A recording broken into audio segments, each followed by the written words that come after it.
Thank you, Gregor. Good afternoon, gents. Starting with Nate, I'd like you both to compare Hellebuck and Carey Price. It's quite the goaltending matchup in this series. How do they kind of compare styles and approaches? Compare? Both really, really good. I don't know if I want to compare. I mean, they're both elite goaltenders.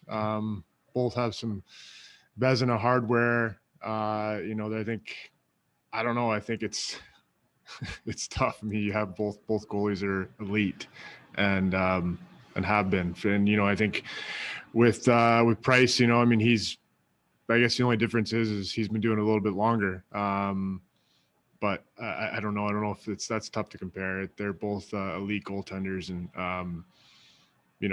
a couple of the best goaltenders in the world, if you ask me.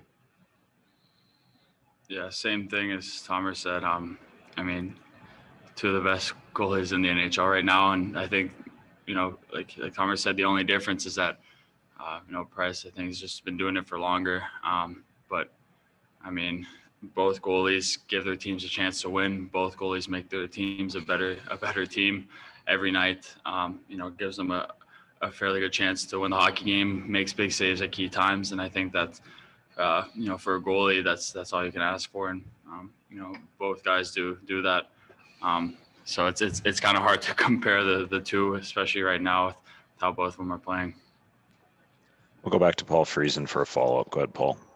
Just wondering what kind of success you've had against Carey over the years, Pierre-Luc, if any.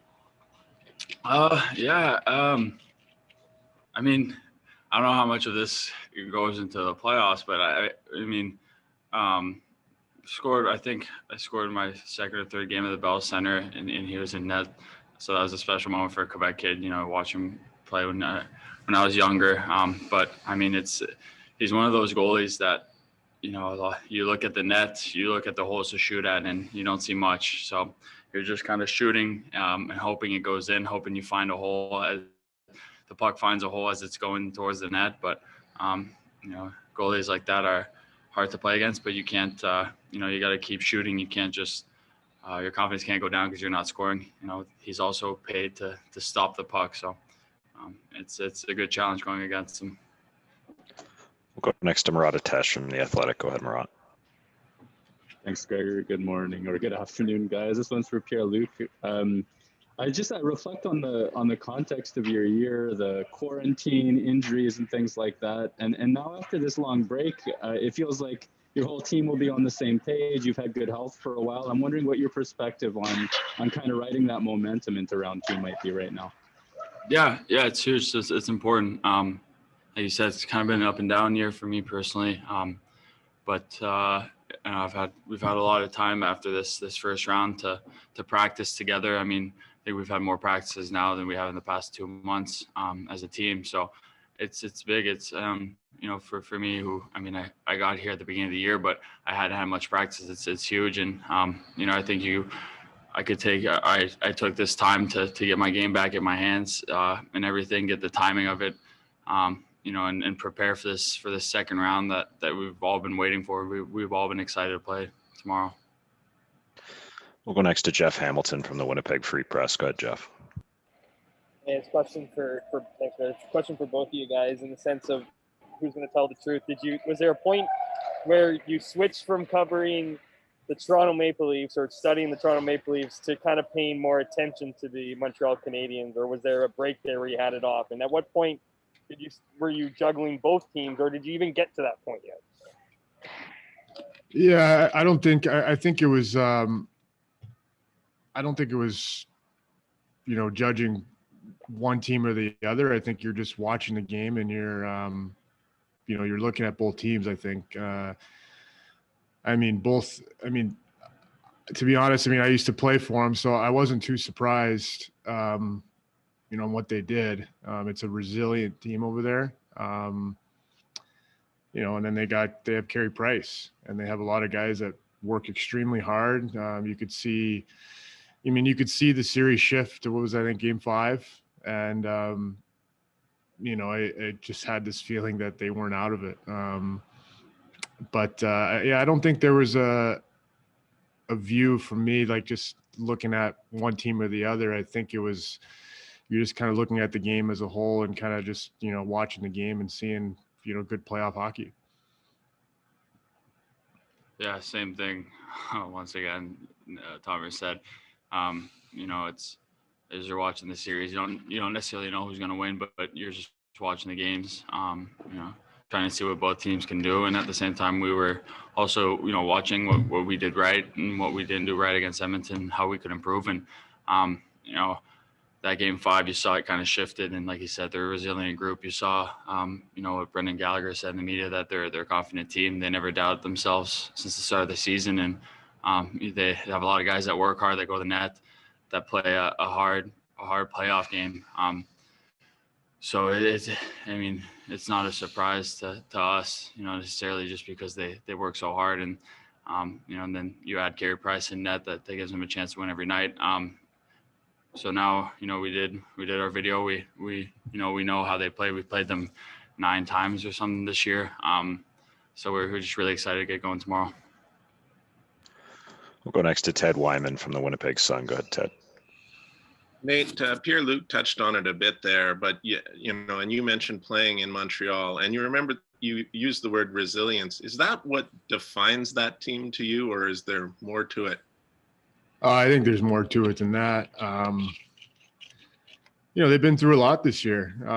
They've had some ups and then had some downs, and I think it's a team that they kind of have a little bit of everything. They have some speed, they work hard, they have some grit, but I think you look at the way they just won the last round, and any team that comes back from 3-1, I've been a part of that. It takes a lot of character and a lot of belief, and you can tell that team believes in themselves and what they're doing. So like I said, I wasn't that surprised that they pulled it off last night. So we have to be ready. It's playoff hockey. Every team is at this stage is here for a reason. But at the same time, we have to still worry about us and, play our game and do what makes us successful like we did last round. We'll go next to Eric Engels from Sportsnet. Go ahead, Eric. Thanks, Gregor. This question's for Nate, just kind of a departure on what you were just talking about there, Nate. When you were last with the Canadiens, their identity was almost purely based on speed. When you played them in the playoffs a year ago, it wasn't much different than that, maybe a bit evolved. But the versatility that you were just referencing and what they have in terms of physicality and depth, do you see some sort of mirroring to your own team? And if you do, what would that create in terms of a series that we're about to watch? Pretty good series. I think you look at their 4 lines, their D, it's all a little bit of different style. You have some big bodies up front, you have some big bodies on the back end, you have some speed up front, you got some speed on the back end. And then you have a really good goalie, backstopping them there. So, they've done a tremendous job of, rounding out that team into a complete team, with every style of game they can play. And I think you look at our team and it's pretty similar. I think we have a lot of the same attributes, and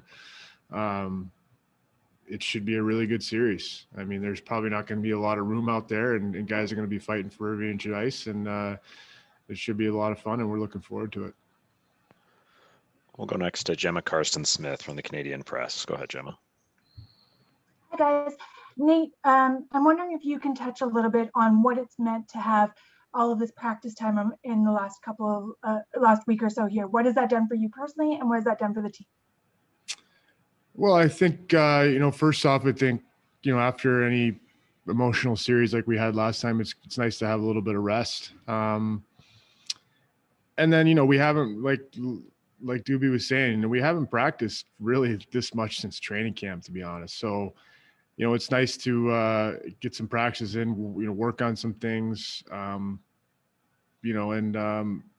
get a little break. But at the same time, I think, after a few practices, you can see guys are itching to get going. You usually don't want to have too much time off, but I thought we've done a good job of, pushing the pace in practices and making sure that, we keep that, that playoff edge, especially going into this next round. We'll go next to Alexia B from ICI Manitoba. Go ahead, Alexia. Hi, my question is for Pierre-Luc Dubois.